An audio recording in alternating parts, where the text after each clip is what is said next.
folks, this is another week of the tread. So, as everyone pushed on me during season one, they said, when are you going to have Colubrid folks on?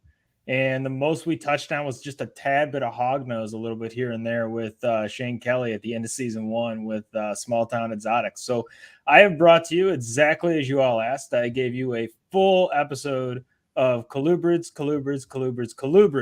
with Chris Sharps of Sharpshooter Reptiles. How's it going today, Chris? Hey, it's going great. Thanks for having me. Yeah, not too bad as well. So, when we think about colubrids, I think, a lot of people always get stuck on that typical, I would say, pet store mentality. It's I've got a corn snake, I got a milk snake, I got a king snake, and they only see maybe, one, two, three different varieties. I mean, you work with a lot of colubrids. I mean, how many species of just colubrids do you work with in your collection right now? Well, I'll be honest with you, and this is just kind of blowing my mind today. Yeah. Actually, I got a new book. It's actually a pre-release, all about what I thought were colubrids, and apparently actually aren't. Okay. So a handful of what I work with actually, while my entire life have been colubrids, actually aren't colubrids. Okay. Including hognose, for example. They're not a colubrid, apparently. Okay. Yeah. So, and I'm not the guy to talk to about the taxonomy on that. It was just right over my head. Right. Yeah. But more to your point, I probably have at least 15 species that I'm working with of various, colubroid type mix. So yeah, and then I mean reptiles in general. I mean, I know you do have obviously some, pythons and stuff too. I mean, what does then that come to kind of a total wise? I mean, are we looking at, roughly around, 20 species, 18 species? Between the lizards and the pythons, boas, everything, I probably have over 20 species I'm working with at the moment. Holy cow. Yeah, we'll see how that progresses. Yeah. Just because as I'm moving into other species, I have to let certain ones go. I can't work with everything all at once. So right. Yeah. I mean, and it's always interesting. I mean, I think for someone like you that, that's built such a diverse collection. I mean, when did this all start? I mean, when did this all start? You one kind of getting into reptiles, and then kind of two, kind of, I guess, taking it off from obviously now to where it's, grown across so many different species that you've been able to successfully, obviously, one, keep, but also, reproduce. Sure. So, I mean, like a lot of folks, I was big into dinosaurs and also into crocodilians. I knew all the species and genera of crocodilians as a little kid. Yeah. I was that nerdy guy. I was into bugs too. I still like bugs, to be fair. There's so many cool bugs. But anyway, my first reptile show I went to, I was actually 11 years old. It's a small kind of local show in Fresno. That's where I'm from, Fresno, California. Okay. Yeah. And it was primarily colubrids, lots of North American stuff. So kings, milks, rat snakes, actually a lot of stuff that you can't find nowadays. This is over 20 years ago now. Right. And in fact, there's only one ball python in the entire show, which is so weird. It was just a wild import kind of thing. There was no crested geckos. There were no leopard geckos. I saw no bearded dragons. It's actually, I haven't even thought about that show. I can't believe I actually went to a show with none of those animals. But anyway, yeah. Wanted the ball python, didn't get the ball python at the time. I had no money. I'm a little kid. Right. I did get my first reptile shortly after, the perfect pet for a kid, a green iguana. The $20 or $15 green iguanas from back in the day. Yeah, the El Salvador import iguanas. He did actually really well considering. At the time, there was no reptile. There weren't really reptile stores, at least in California, that I was aware of anyway. So there was, small reptile departments. That was the age of heat rocks and plant lights because there wasn't good UV light yet, commercially available widely anyway. Quickly moved from that. I had a pair of green anoles for a little bit. And then a few years later, I did actually get a ball python. I had her forever, man. She was like the best pet snake. And it was kind of just little things here and there. One of these, a couple of these, a couple of king snakes here, had a corn snake. I had friends that, their parents are like, they don't take care of this lizard. You want this skink? Do you want this, whatever it is, red ear slider, box turtle, whatever. So I had a lot of I got a lot of free stuff back then just because they're like, oh, this is the one kid that keeps reptiles. Let's just dump it all on him. Thankfully, my parents were pretty cool about the I whole was gonna say, how'd your parents? My parents actually really, they couldn't financially really support my hobbies, unfortunately, which is fine. Right. I never needed anything. I always got what I needed, but I wanted, more. Yeah. But they supported me, and my mom was very clear, as long as it wasn't venomous and it wasn't like cockroaches, it was kind of okay. Right. And that's pretty fair. So I can be okay with that. And then as we got into, go ahead. Oh, I was gonna say, so like with all this keeping, you're building up kind of this arsenal of all these different animals. I mean, at what point, when did it click where you kind of started to specialize? Obviously, you work with a lot of different animals still, a lot of different reptiles, but obviously you're known for all your different, colubrid species that you do. When did that kind of click as far as kind of one getting into breeding, and then two, you were like, hey, this is gonna be my lane, my thing. Sure. So actually I got my let's see, my first breeding project, or actually purposefully bred something, was African house snakes. And again, this was actually 21 years ago now that I bred reptiles for the first time. Which is crazy, because I just want to highlight, like, I feel like 2022, 2023 has been like the year of the African house snake. I can't tell you how many people now are always looking for them, asking for them. I see them all over forums, and now like they're like that new, like hot, like I want a small snake, I want a pet that's low maintenance type thing. And you're seeing people wanting them all over the place now. Yeah, it was interesting. I kind of an adult pair kind of fell in my lap, and I had read about them, so I knew that they were super easy to breed. And sure enough, they were just incredibly easy. Incubation is super straightforward, and the babies readily eat, commercially produced rodents. So it was great. And the funny thing about the house snakes is there was a very short period of time, maybe in my early 20s, where you could find nothing fancy, crazy, but there was the Aurora house snakes and then the common house snake, and you could find the Namibian, the bug eye ones, and then they disappeared for a while. I mean, for a long while. I don't know if it had to do with export closures or whatever the situation was, and they came back, and everything that I'd seen before was now 3, 4, 5 times the price. And everyone thought it was a hot new thing. It's like, I remember seeing these all over the place, and no one gave them the time of day, So it's interesting to see the evolution that way. But anyway, so breeding the house snakes, for me, I'm very much, some people think that I really like the color green, which of course, who doesn't like the color green? But yeah, I'm biased. I got green snakes, but I really, really enjoy like high contrast. Okay. Yeah. So California king snakes have always been one of my favorites.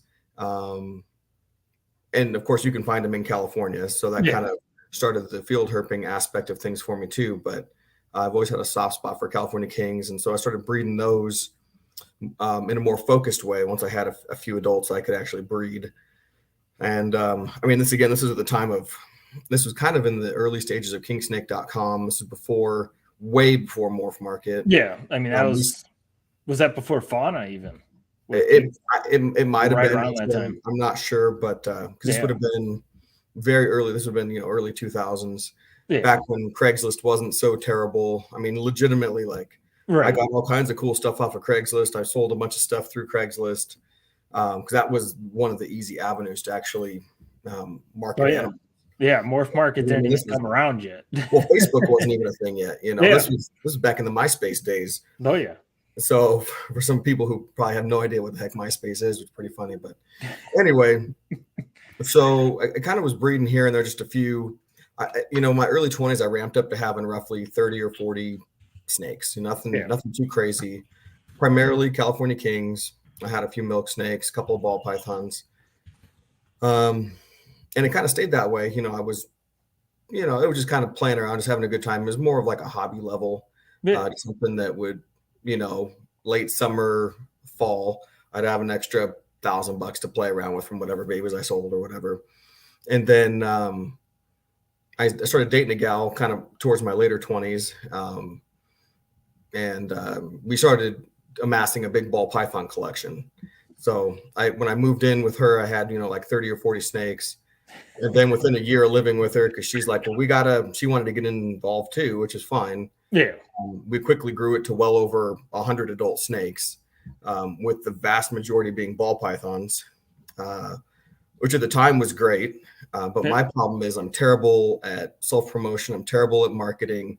I don't enjoy the game on social media of I'm going to post every day to stay relevant. It's like, if you like what I have, come buy it. If you don't, Right. whatever. Yeah. Enjoy the animal.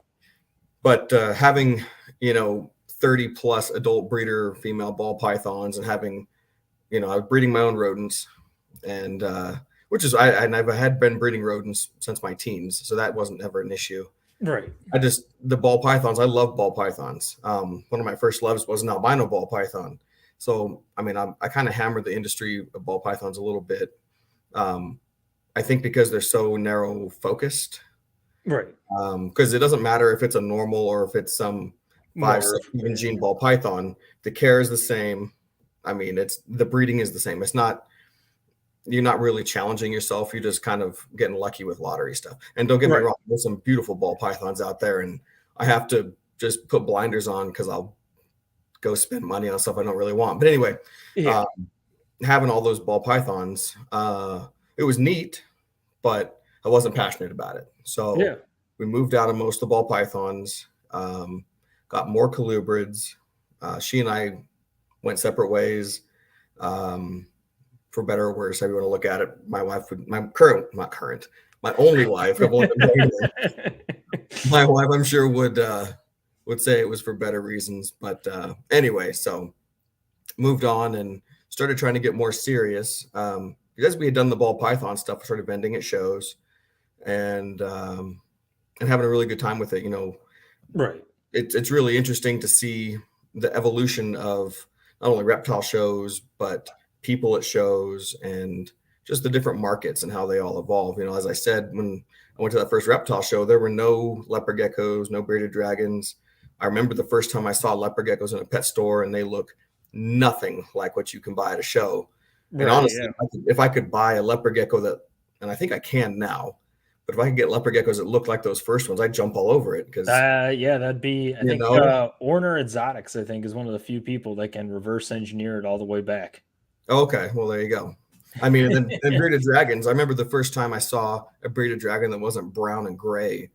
Sandfire Dragon Ranch had these ones that had a little bit more red on them, and it was like, holy crap, look how beautiful these are. And now you have these dragons that are patternless and blood red or jet black and just everything in between. It's wild. So anyway, so I started moving on to trying to be more business minded, but also still enjoy it. Right. Yeah. I don't want, reptiles are not a full-time job for me. So I don't want to have to work a full-time job and then go work another job. That is one of the things I do see. In fact, I was at a show this last weekend in Southern California and watching the way some people treat animals legitimately like product on a shelf. And it kind of makes me sick a little bit and kind of sad. It's like, these animals are amazing, but you shouldn't be shaking them around in deli cups and throwing them around and treating them like they're not alive. It is a living thing. Right. And I think you've hit the nail on the head. I think reptiles is starting to almost get to the point where I would say some parts of like aquatics and fish are where, now it's like, I think goldfish are like 23 cents, or at least they were before inflation. They're like 23 cents and stuff like that. And it was kind of like your goldfish dies, whatever, we'll just buy a new one. And that's always been my fear with reptiles, because I always look at them like, it's not just a pet, it's a specialty pet. There's a lot that goes into it. I mean, average reptile per year, you're going to spend a few $100s just to keep it. No, exactly. And it's a weird ethical dilemma of I need to vet everybody I sell an animal to. And also I can't be responsible for every animal I produce. It's either I produce such few numbers that I can make sure they get the perfect home every time. Right. Or I'll just have to accept that I'm basically farming reptiles. I mean, that's basically what we're doing. We're farming reptiles. Whether you like it or not, that's what we're doing. And, you can go get nice organic fruits and vegetables at a farmer's market, or you can go to Walmart and There's nothing wrong. Right. If you know how to treat them. Nothing wrong with going to Walmart. Yeah. I'm not gonna lie. I would much rather have the big, huge orange than the little gnarly, nasty organic one. But Right. it's just a mindset, and people need to just have the right mindset about it, I guess. So Yeah. Yeah. No, and I think I agree. I think I'm hoping we're almost going through that phase with some kind of the economic developments here. I mean, I kind of look at it, I'm like, back in the 80s, I mean, everyone and their mother was breeding puppies. It was like, well, we got 2 dogs, or the neighbor's got a female and I got a male. Let's just put it together and make whatever. And that was like, cool. Now it's like, you've got to have purebred or you have some designer crossbreed. Otherwise, like, you adopt out of the shelter. Like, it's like, those are your 3 options. There are not right. like accidental crosses anymore. And like, Right. I mean, reptiles, I don't feel like we don't have the crosses, but I mean, I'm almost hoping to a degree, maybe that changes, because we won't have quote unquote, reptile puppy mills or whatever. Maybe it'll, shift more towards the breeder's favor like it has with Right. dogs, but Right. I don't know. Well, it's hard to say. I look at crested geckos now, which I remember when they first started coming back in. That was actually like 2003, 2004, when you started being able to buy them. Right. They'd rediscovered them previously, but when they kind of hit the pet trade, that's roughly about that time. And I think about those first crested geckos I bought, and they look, again, nothing like the crested geckos you see at shows now, not just in their colors, but their overall like physiology. Yeah. I look at these geckos and I think, why would I want this gigantic? And I don't know. For me, I have seen wild crested geckos.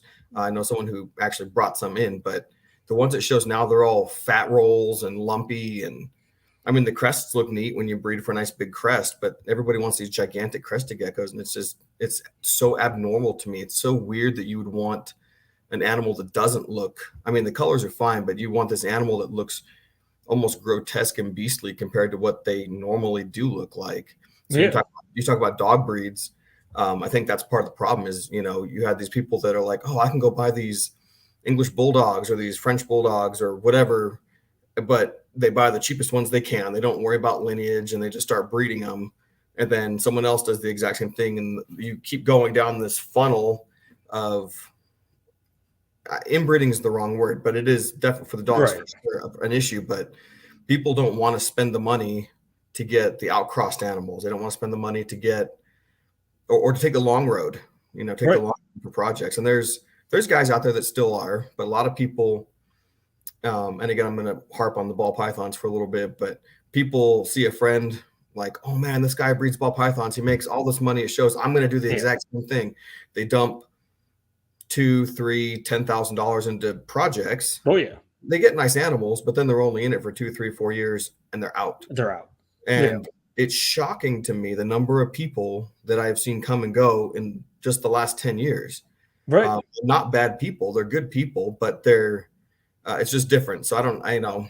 Yeah. Where you and all that, but it's in my blood. I'm assuming it's probably in your blood. You're doing this podcast too. So. Oh yeah. Yeah. I mean, I'm one of those people. I mean, I grew up around a farm and stuff like that. We used to breed horses here and there. My grandfather used to breed quail. So like, that's the background I came from. My grandfather used to breed German shepherds even before that. So like, I come from like that realm, got into reptiles when I was like, 8 or 9. So like I said, for me, I've kind of taken that same, kind of approach. Like when we've talked about it, you want to take the best of the best, and you have to make sure that you're adding in that genetic diversity.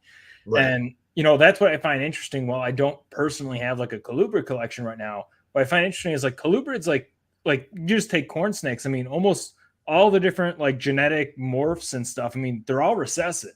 Ball pythons, like I always kind of make the joke, like to a degree, like we're spoiled as ball python breeders because there's so many codom and dominant and incomplete dominant morphs that you can mess with and already change the look and the coloration of the snake versus corn snakes. I mean, if you want to get 3, 4, 5 in, I mean, you're going to have to go for your hets. And I think that's why they always make the joke, every corn snake at least has like one head in it or something. Oh, yeah, they're all head albino. Yeah, they're all head albino. And I mean, king snakes, I think is that similar to as well, where it's mainly a lot of recessive based project that's being driven there? Yeah. So you've got, when you look at things like albinism, hypomelanism, there's a couple different ghost genes, like with California kings as well. Those are all going to be recessive traits. And when you look at things like pattern, the vast majority of those patterns are either a multitude of genes, so it's polygenic, Okay. and not so much in the way of like line breeding polygenic, but more so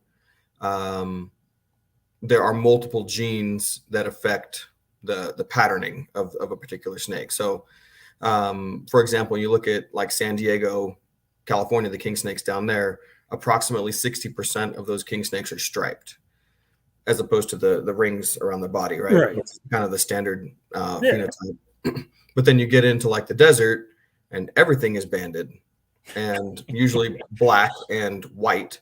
When you go to the coast of California, you get these chocolatey brown and yellow animals. I think the one thing that is interesting, though, when you look at king snakes as a whole, if you look at stuff on the East Coast and stuff on the West Coast, that's where you get all the aberrations, the stripes, the spotteds, the dotted stuff. You look at the king snakes that are in the center of the country, and you don't typically get that, at least from my knowledge, my experience. So I think that it's a good, what's the word I want to use? Good example of kind of genetic bottlenecking in a natural way, where those animals naturally just have, they're all, I mean, hets is the wrong word, but basically, Right. because you can't migrate into the ocean if you're a snake, for most snakes anyway. So and you find the same thing with snakes that don't go up into elevation. There's an area actually here in Arizona where I am now, up against this mountain range, and they keep finding all these weird, like patternless Western diamondback rattlesnakes. Well, they don't typically go up into the super rocky montane stuff. They're usually more of a like a desert flatland rattlesnake. Yeah. So they get stuck up against this mountain range, and those genetics just play with each other right there at the edge of their range. So anyway, I know that wasn't really part of your question, but No, but I think that's all, valid. I mean, like I said, I think so many people genetically, I mean, they think very much, I think, they start with ball pythons because that's the thing that everyone hears morphs and stuff. And I right, think, right, when we talk about people diversifying their reptile collection and starting to look at other options that are plentiful, I mean, like colubrids, where realistically you could go on Facebook, Morph Market, or any site to go find a reptile breeder, and you could probably find at least 20 plus different species of king snakes, who knows how many different species of milk snakes, corn snakes, right. different morphs and stuff. And I think getting people to think differently about the genes, I think is a big part of it, to get Sure. someone invested. Right, right. Where was I going to go with this? Okay, so I'll give you a king snake example when I talk Yeah. about these polygenic traits. So in the area near my home in Fresno, I live in the San Joaquin Valley, and there's a unique kind of phenotype that we call black bellies. So it's a king snake characterized by having all black or mostly all black ventral scales. Yeah. Usually a darker face, as opposed to having the white lips that king snakes often have. And they can be banded, they can be striped, they can be spotted, speckled, whatever. In addition, there's animals that are like that are also hypermelanistic, so significantly darker. So instead of being like black and white or brown or white, they're like black and brown or black and bronze. And the genes are all separate. So the gene for black belly, Right. the gene for the aberrant pattern, and the gene for hypermelanism are all separate genes. Okay. They're all so close together on the locus of an allele that when you breed them together, it acts like it's recessive, and they all three generally get inherited at the same time, even though they are all separate genes. And you see, there's a few things, and I'll be honest with you, there's not a lot of people that agree with me on that, and there's been no legitimate DNA work to prove that. Right. There are cow kings in Riverside area, so also it's Southern California, and they have the aberrant striping, spotting, but they don't have black bellies. Okay. So, and that is inherited the exact same way as the weird aberrancies in the Central Valley. And then from my own breeding projects, I have produced animals, locality specific, kept them true animals Right. that have that aberrant pattern and not have a black belly. So it tends to kind of support itself. I did not come up with that idea as far as the separate genes, but through my own test breedings, if you will, I've kind of found that is the case. And I don't know. It's pretty unique. I mean, we're still just kind of playing around with stuff. Even with Yeah. simple recessives, there's nothing simple about a simple recessive. There's Right. so many things that can change, and these incomplete dominance. And I mean, ball pythons, it just blows your mind how you can take something that two animals that basically look normal and breed them together and get these wacky. Well, take for example like Enchi and Black Pastel, right? Yeah. On their own, I remember seeing, import bags of snakes. It's like, I know for sure 20 plus years ago that I saw mahoganies and black pastels and enchies. And it was just like, oh, it's a cool dark ball python, Right. Nobody thought anything crazy was going to happen like that. And I know a lot of people talk trash on spider ball pythons. And I understand, I get it. I get that some of them are freaking train wrecks for sure. Right. I also don't believe that it actually causes a snake any pain, just because they generally don't have increased respiration. They feed great, usually, when they can grab them if they're not super corkscrewy. But no one had any idea that if you bred a pastel to a spider, that it was going to make that bumblebee. And that really, I've been watching ball pythons for a long time because I wanted albino. Since I was 10 years old, I wanted an albino. I couldn't go fork out $10,000 for an albino. Right. Which that's what they were. I remember seeing albinos for 10 grand, pastels were $5,000, seeing pieds at 25 grand. I mean, that was in the 90s. That's what they cost. Oh yeah. What, the original bananas, I think, were like 30, 40 grand. Oh yeah, it was crazy. Well, the first was it the Super Fire, 175 grand, which just and now you can go get one for a couple $100. It's crazy. But yeah, when that bumblebee got produced, it was like, holy crap. Okay. And so as much as people talk crap on spider ball pythons, I don't think ball pythons would be what they are today without spider. I think spider and pastel legitimately paved the way for the current ball python industry, whether people like it or not. I mean, yeah. No, so, I mean, I would echo that. I mean, because I remember, what was it? I mean, when it was black pastel and mahogany and stuff, everyone was saying jump on black pastel, and a lot of people tossed out mahogany at the beginning. They said, well, that it's not anything. Oh, I saw the same thing with Enchi. Yeah, I mean, it's not anything. Enchi fell away. In fact, it was a guy from South Africa was like, dude, this, because I was in an auction. He's like, oh, I was like, why'd you buy a pastel and this and that? And he goes, because that group had an Enchi in it. I'm like, yeah, who cares? It's an Enchi. And he goes, no, dude, you don't understand. Yeah. And I didn't understand, but again, 20 something years ago. So. Oh yeah. Yeah. I mean, and then, obviously, I know you do colubrids, you got milk snakes, you got some corns and stuff like that. I know the king snakes, you have that, affinity for, I think, obviously, given the fact it's in your backyard. Right.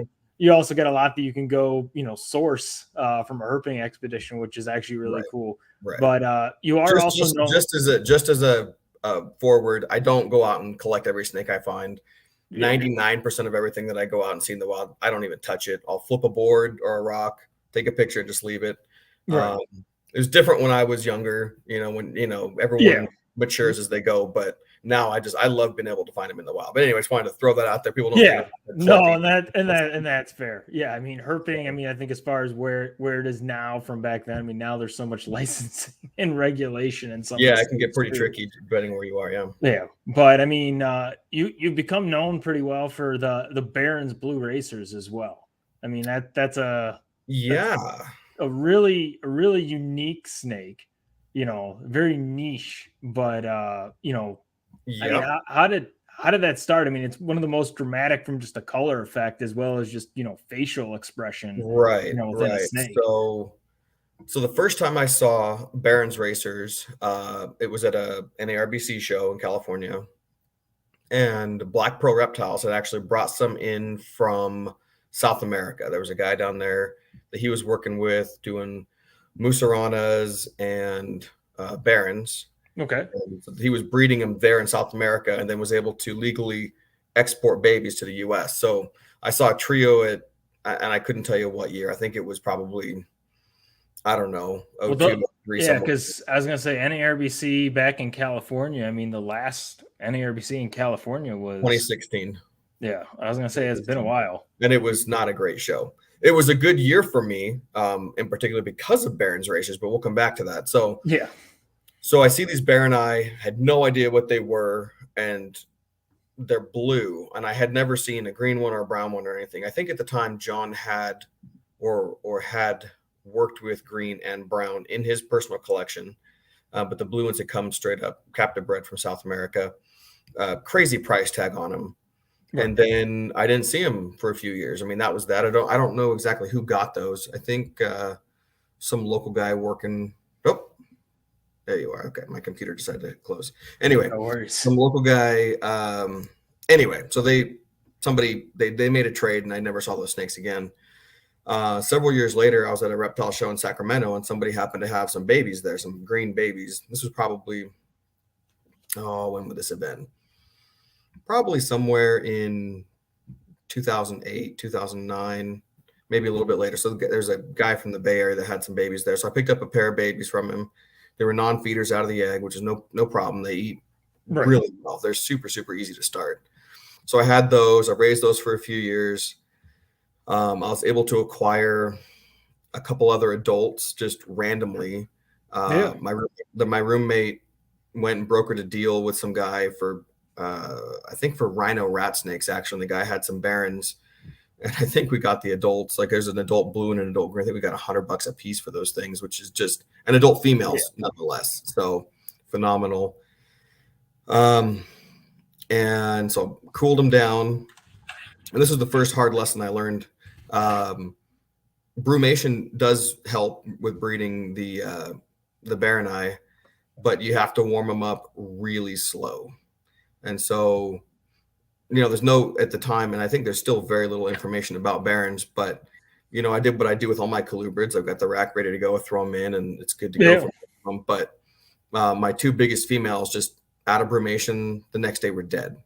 So I heated them up too fast, learned a really rough lesson that I had to take my time, be more patient with them. They were different, but not crazy different, but at least different in that respect. Anyway, fast forward a few years, I picked up a blue male from another breeder in California. I think at the time I paid $200 for this blue male, and raised him for a little while. I already had a green female that was doing well, and I paired him up and produced blue barons in 2016.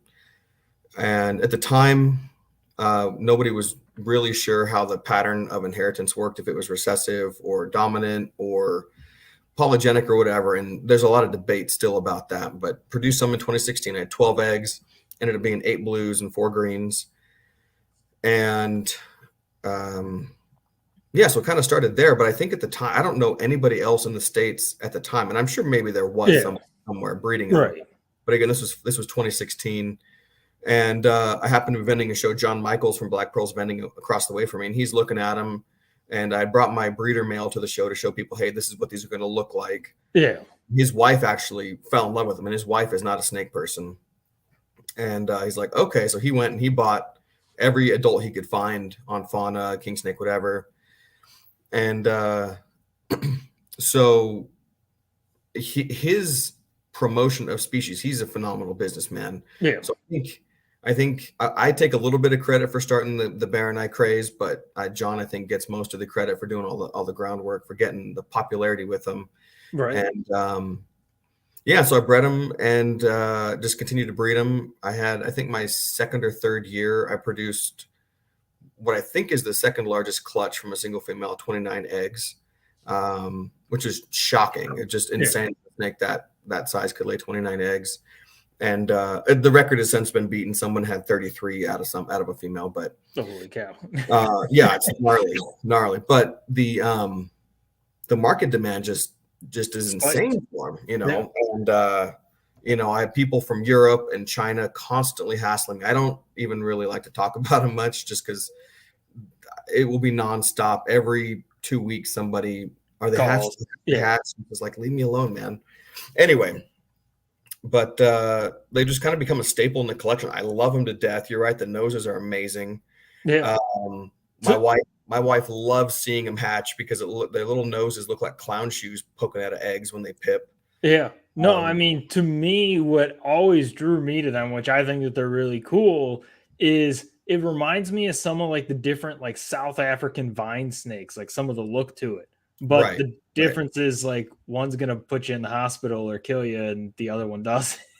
Yeah. Those African twig snakes are gnarly, man. Yeah. Oh, that's what I find interesting. I mean, you don't see many blue snakes that don't have some type of venomoid, associated with them. Right. And Bear and I are one of those also, actually. So they are. And again, this book I'm reading, it's like, well, they're not colubrids anymore either. Dang it. So whether they're dipsadids or xenodontids, I don't actually know. And those are still big words. I don't exactly know what they mean. But yeah, so they do have enlarged teeth in the back of their mouth. The genus is relatively large for Phylodryas. And there are medically significant species where if they bite you, there could be a problem. Right. And from my experience, I did have a large female bite me in a food response. I did have localized swelling. And I tell people it was a lot like a bee sting. I mean, a little more swollen than a bee sting, at least for me and how I react to bee stings. But then I always follow it up with people die from bee stings. Yep. So I treat them as if they were venomous, although maybe not as such. Like if I was keeping a rattlesnake, I wouldn't ever just hold it. Generally speaking, with most of my barons, I'm gonna use a hook because a lot of the adults, they're so food aggressive or food instinctive that you'll get bit accidentally trying to feed them. So, but yeah, they're great. I mean, they get quite large. That picture you used of me in the, to highlight this episode. Obviously, I had crazy long hair at the time. I was growing my hair. I was like, I'm going to grow my hair for a year, and that was awful. I mean, I liked it, but it was awful. But that particular Barons is the biggest that I have personally seen. She was close to 8 feet long. I have no idea how old she was. She ended up, I'm assuming, died of old age because she had cataracts and all kinds of craziness. And I think she might have been a blue animal originally, but as long as I'd had her, she was just totally gray silver, which is beautiful. But But anyway, they're super, super easy. Oftentimes I tell people it's just a fancy looking corn snake. I don't really treat them much differently, apart from a larger enclosure. A lot of people see them as being a tree snake, which is not untrue, but people think of arboreal as, the animal's going to go up a tree and come down. And so all these arboreal enclosures are tall. And that's not really, these snakes aren't like that. They swim through the trees, right? Right. Or through branches. So they do really well in a rack system. They do well in more horizontal vivaria, if you want to do a planted vivaria and have branches. And that's really cool. They seem to be more day active and they're not shy. So they're out and about during the day. They have relatively good eyesight for a snake. So if you're in the living room or if you're in your snake room, that's where they're set up. They're watching you. They're curious. I've got multiple pictures of some of my animals that I would take to shows where they're sitting in a transferred, like a transport tub with the lid off and their head is just sitting there on the edge. And they're literally just watching. They're just watching, not moving, nothing. And with the babies, with the blues, because like you said, I mean, it takes time to get them all the way kind of fired up. How long does that take from, obviously that baby stage run out of the egg to when you really kind of see that full blue kind of come into effect? Sure. So it can depend on the individual. Some hatch out more blue than others. It's pretty easy to tell the blue babies, the actual blue babies from the green ones. The green ones generally on their throat and neck will have a yellow coloration. Okay. And the blue ones, it's all white. Right. And so when people have like a mixed clutch, if they bred a green to a blue and they're not sure what's what, it's like if you just find one that has a super yellow throat and you hold on to that one and then you compare everything else to that one, you'll know, okay, this is a green. Okay, that's a blue, and just go that route. Right. But to the question, they usually start coloring up relatively quickly within the first 2 to 6 months.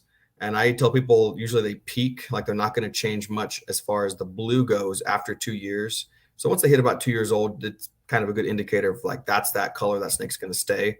Yeah.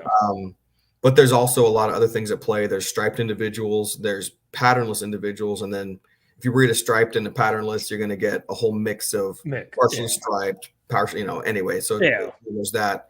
And then there's animals that have real dark interstitial skin between the scales. So you can have a blue animal that has nice blue scales, kind of like your shirt, but then the dark skin underneath makes them look really dark, or they have really white skin underneath. And so it makes them look like a really sky blue. Yeah. And then there's the confusing aspect of things is that, most of the animals that I produced tend to act like a simple recessive, for lack of a better term. Right. But there are people that are producing as adults what I would consider a blue that do not start out at all with that white throat. They look like a totally green animal, and as they age, they do totally turn blue. And so that's where it gets super confusing. I do have some animals from that line, if you will, that I'm planning on breeding into this other blues to see, is it the same? Is it something totally different? The brown animals typically act like a dominant trait. If you breed a brown to a green, you're going to get roughly half brown, half green. Right.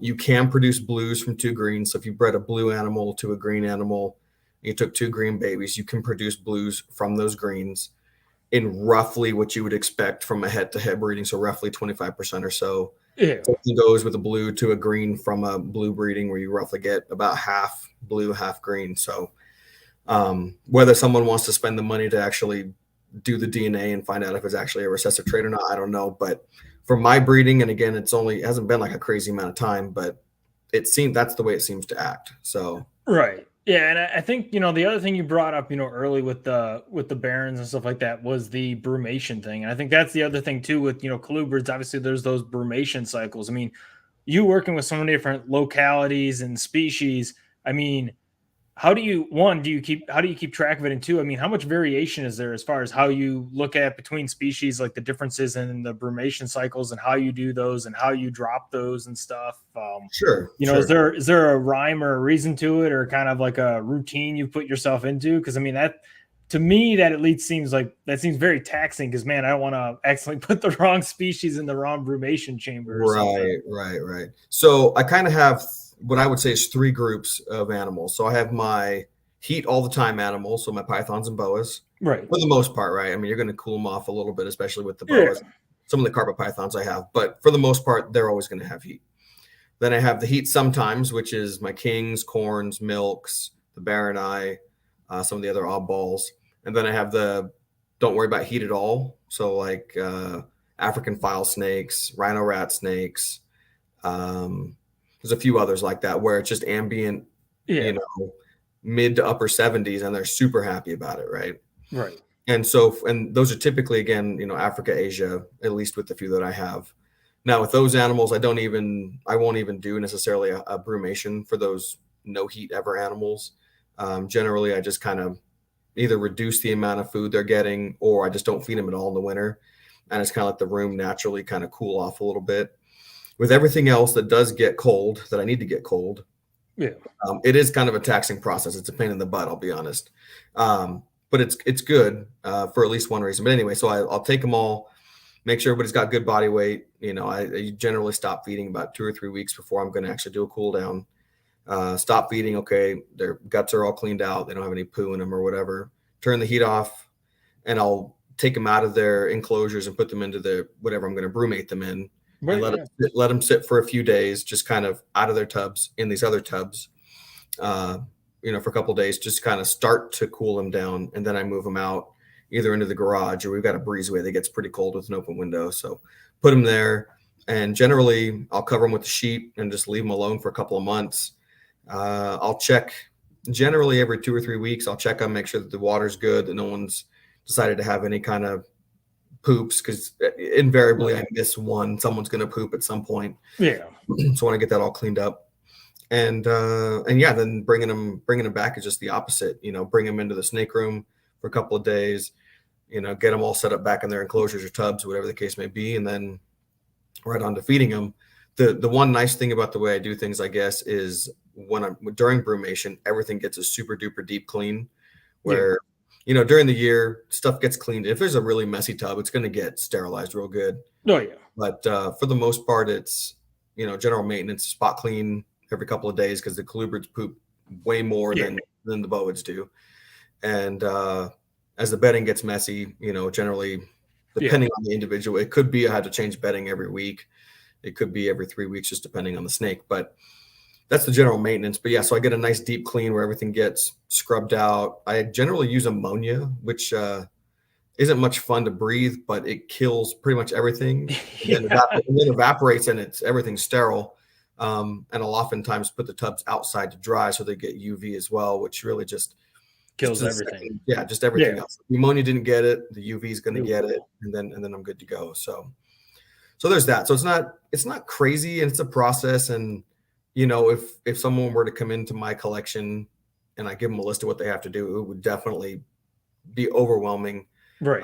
My wife is constantly amazed that I can walk in the snake room. Or actually, when I'm gone, I'm like, hey, can you check on the snake? And so I have a vision hatchling rack, and I'll be like, okay, this row, this one from the left is the snake checkage. Like, how do you remember that specifically? It's like, well, I have to. I don't have anybody else. I have to remember it that way. So, So anyway, it just comes with time and just doing it a lot. So yeah. I mean, and with all these different species and stuff that you've worked with, successfully bred, I mean, has there been one kind of point in time over the past 20 years plus that you've been doing this here now, that you're like, that's your greatest accomplishment, or your moment where you're like, man, I don't know if you feel like, man, I finally made it or something like that. I mean, what's that moment in time that that kind of aha moment? I think I'm probably on the cusp of that almost. There definitely have been really good moments where either I got lucky with something, or I figured something out, or I was able to see a project through and it actually worked out the way I thought it would. To be honest, I think my favorite part of keeping reptiles, apart from the reptiles themselves, is the interaction with people. Which is also one of my least favorite parts of keeping reptiles too. So you can't have the bad without the good, or the good without the bad, as it were. Right. So I absolutely, every show that I vend, I always make sure to take a snake or two that is, for all intents and purposes, tame, what we would consider tame, just so when a kid comes up and says, can I hold something? I've got, yes, you can, absolutely, put it in their hands. This last weekend, I had this kid that I met in January. She makes jewelry out of snakeskin. Okay, yeah. And so I've been sending her snake skins. She's trying to make a bunch of money to go see, is her name Emily from Snake Discovery? Is that what that is? Yeah, I think so. Up in Minnesota. Anyway, she's saving money to go on a vacation to go see this person. So I'm like, oh, I'll totally support this entrepreneurial child. Right. Anyway, so she came and vended the show with me, and which is just super, super awesome. But her dad is terrified of snakes. Okay, yeah. And he's like, you can't have a snake, no snakes, no reptiles.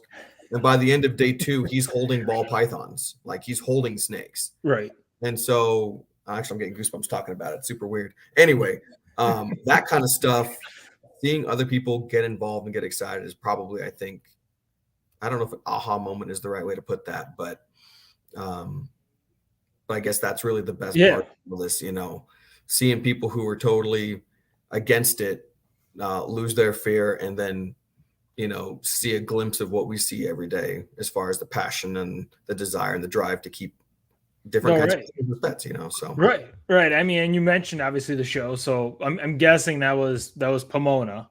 Yeah. Okay. Yeah. So I mean, obviously outside of Pomona, I mean, if folks want to see you at shows, is it like Pomona, Anaheim? I'm trying to remember what the other ones are in California. Yeah, so generally I do both the Pomona shows, at least I have historically, so the August and the January. I know that next year they're changing up the schedule. They're going to do like this big super pet fair, fish, birds, reptiles, but in June. So I will attend that, but I won't vend. None of my animals will be, I still have animals laying eggs in June, so it's not going to benefit me any.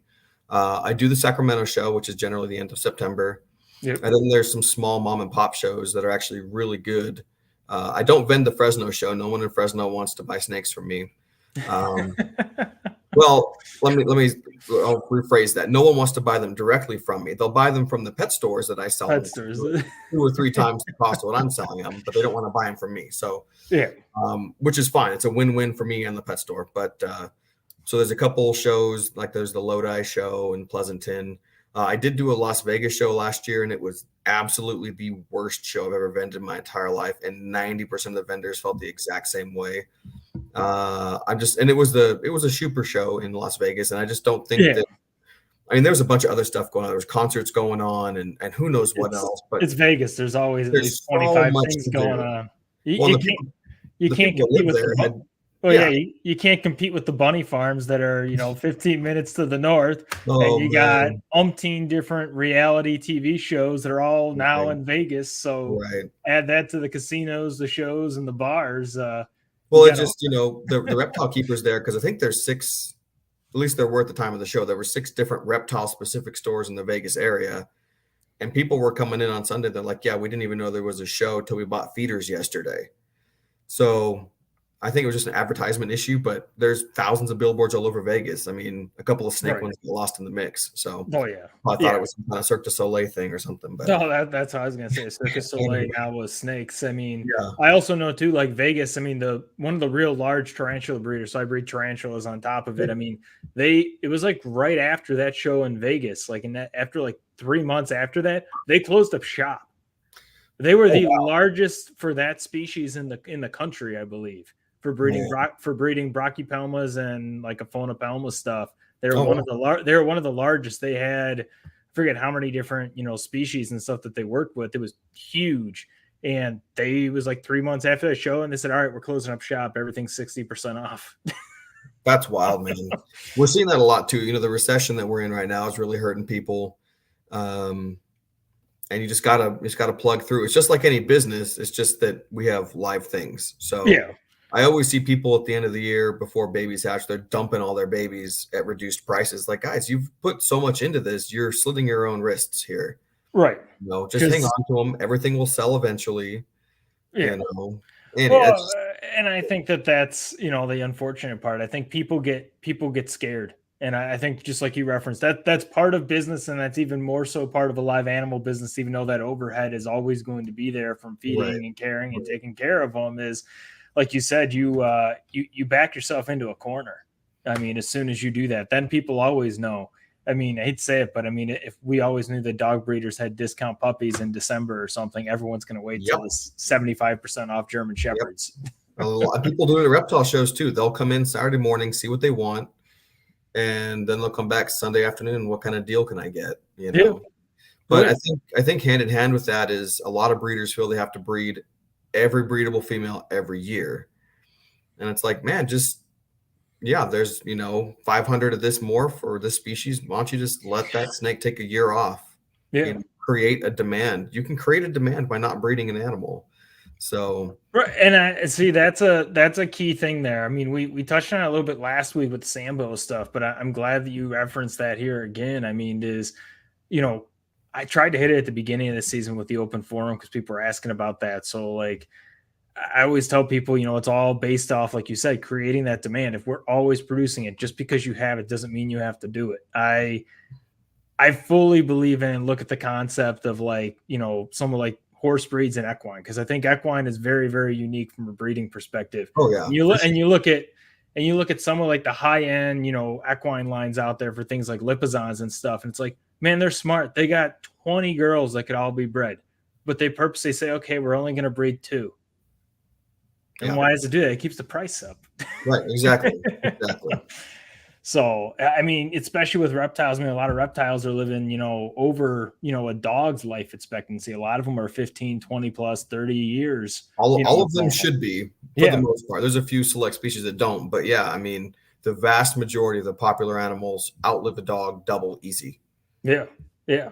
I mean, we look at all these different species that you have. I mean, I feel like we just started scratching like the surface on it here over the past hour. Yeah, yeah. And I mean, my thing is, I mean, is there one species that is your favorite? Don't worry, the reptiles aren't listening. They won't get mad at you. I mean, do you have a favorite one, or one that's like every year that's like, man, like this is my thing or something? So Barron's racers are definitely kind of up there. I don't know if I could pick just one. Yeah, that's fair. Barron's racers are definitely up there.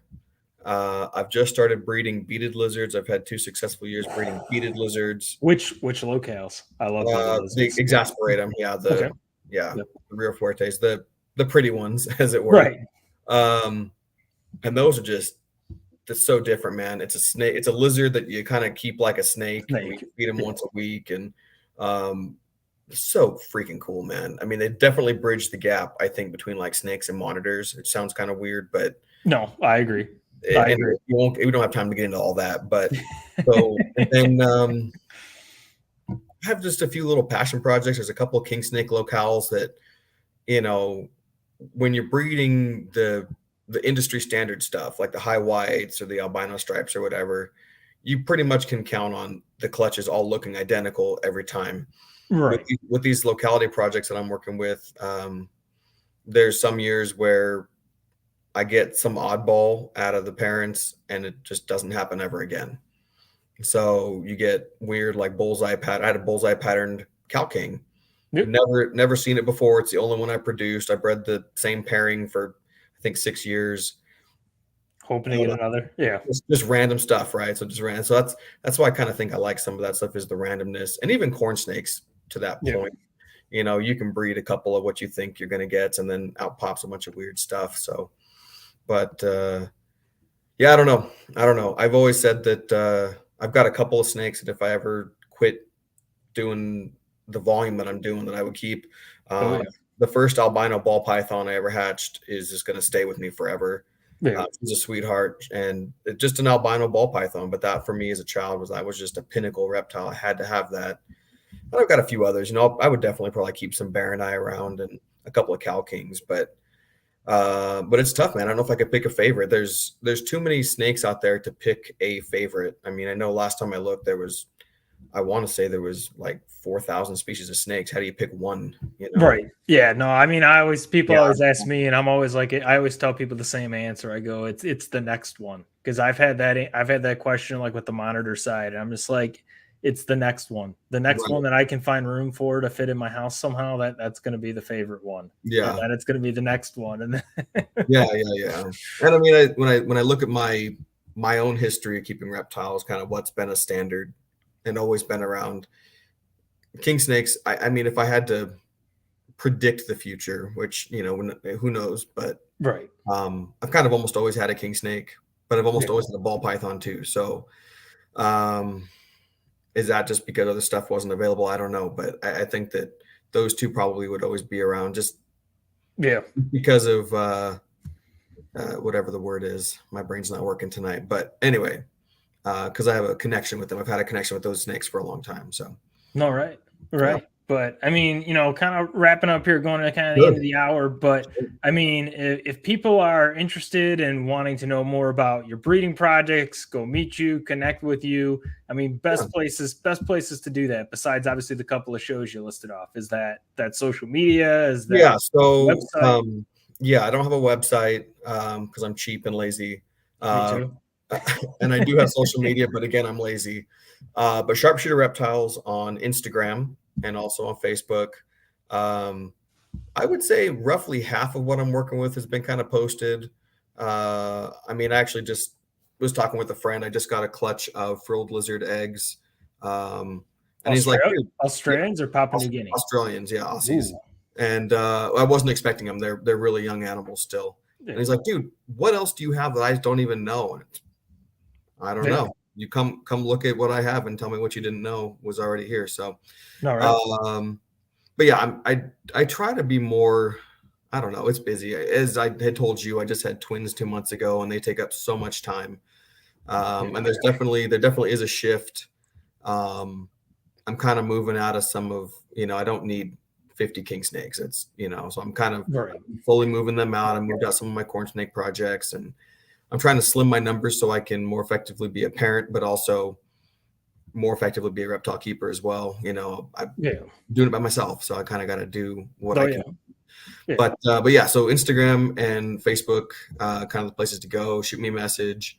If you're looking for something and I don't have it, I probably know someone who does, but I'm just one of the Colubrid guys. There's actually quite a few Colubrid guys out there, but a lot of the Colubrid guys are kind of old school guys, and a lot of them don't have social media, or they only use it for family. So it can be tough, but stuff is available, and there's a trend kind of leaning away, not in a negative way, but leaning away from ball pythons and boas and retics into colubrids.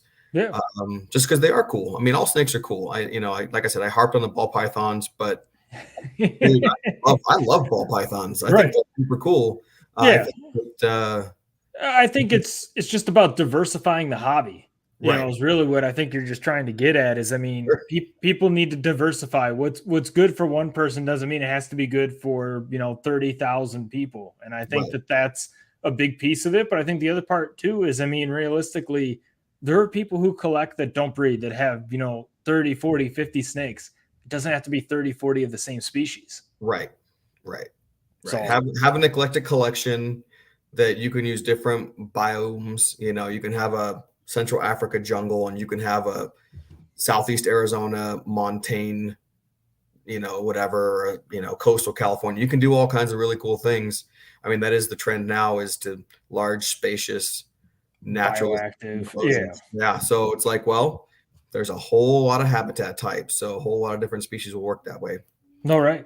Right. So But no, definitely. I mean, I appreciate, obviously having you on. I think it's, great to start getting the cusp of getting people to kind of start understanding colubrids, what goes sure. into it, everything that you've been doing. I think that definitely, obviously, as season go on, don't be surprised if we end up bringing you back so we can keep hitting on some more colubrid stuff Oh as well. man, yeah, Because, it's I so tough in mean, just an hour. Yeah, an hour is yeah, not enough time, but exactly. There's so many species. I mean, I think it's just right now, just start trying to get people excited about it, interested in sure. it. And man, we can start diving in the seasons to come. But I really appreciate having you on. Yeah, no, thanks for And reaching out. It's been lots of fun. yeah, but for everyone here, I'm Nick Carrasquez with the Tread, and this was Chris Sharps from Sharpshooter Reptiles. Take care, folks.